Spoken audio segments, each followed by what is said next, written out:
Chapitre 13. Pourquoi, dans la raison de l'homme, l'imaginaire peut être perçu comme réel? Je t'en prie, cher bien-aimé grand-père, explique-moi un peu comment il se fait que ces êtres de la planète Terre prennent l'éphémère pour le réel. À la question de son petit-fils, Belzébuth répondit.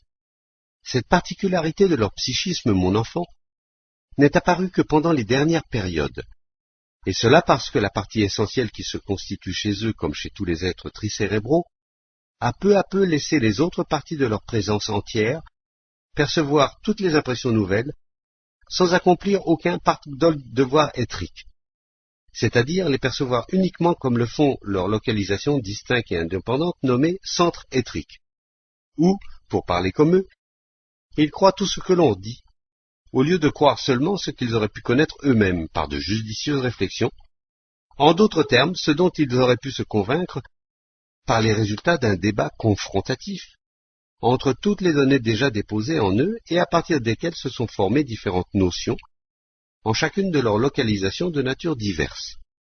En général, une notion nouvelle ne se cristallise dans la présence de ces étranges êtres que si un certain monsieur Dupont émet sur quelqu'un ou sur quelque chose telle ou telle opinion, et qu'un monsieur Durand en parle à son tour de la même façon. Ils sont alors définitivement persuadés qu'il en est ainsi et qu'il n'en saurait être autrement. Du fait de cette particularité de leur psychisme, tous les êtres de là-bas qui ont entendu parler de cet écrivain dans les termes que tu sais, sont actuellement convaincus qu'il est effectivement un grand, mais grand psychologue et un connaisseur incomparable du psychisme des êtres de cette planète. Mais lors de mon dernier séjour parmi eux, ayant dû me rendre chez cet écrivain, dont j'avais moi aussi entendu parler, pour éclaircir une toute autre question, je trouvais là, en réalité, un être qui, d'après ma compréhension, ressemblait à tous les écrivains actuels de là-bas, c'est-à-dire qu'il était excessivement borné, et comme le dit notre cher Mullah Nassereddin, ne voyait pas plus loin que le bout de son nez. Quant à la connaissance du vrai psychisme des êtres de sa planète dans leurs réelles conditions d'existence, il était, à cet égard, un parfait ignorant.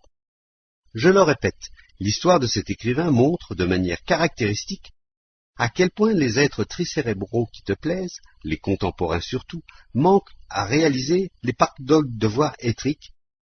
Elle prouve qu'en eux ne se cristallisent jamais les convictions étriques subjectives qui soient le fruit de leur propre réflexion logique, comme il en va chez la plupart des êtres tricérébraux, mais uniquement des convictions étriques dépendant de l'opinion d'autrui.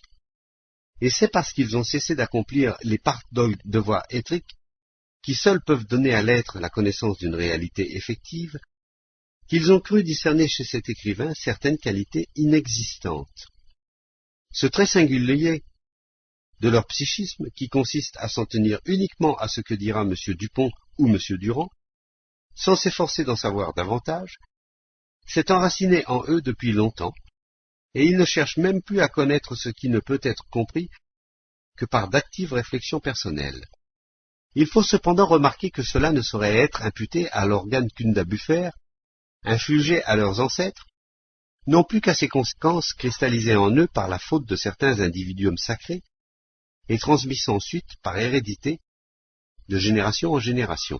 Non, ils s'en sont rendus eux-mêmes coupables en établissant peu à peu des conditions anormales d'existence étrique extérieure, qui ont fini par former en leur présence générale ce qui est aujourd'hui leur Dieu intérieur malfaisant, et qui porte le nom d'auto-tranquillisateur. Tu le comprendras d'ailleurs fort bien toi-même, lorsque je t'aurai communiqué, comme je te l'ai déjà promis, le plus de faits possible au sujet de la planète qui te plaît. En tout cas, je te conseille vivement d'être à l'avenir très prudent quand tu parleras des êtres tricérébraux de cette planète, afin de ne pas les offenser. Car si d'aventure, avec quoi le diable ne plaisante-t-il pas, il venait à connaître quelques-unes ou quelqu'une de tes insultes, il te jouerait un tour de cochon comme ils disent. Il serait bon de nous rappeler à ce propos une des sages sentences de notre cher Mullah Nassereddin.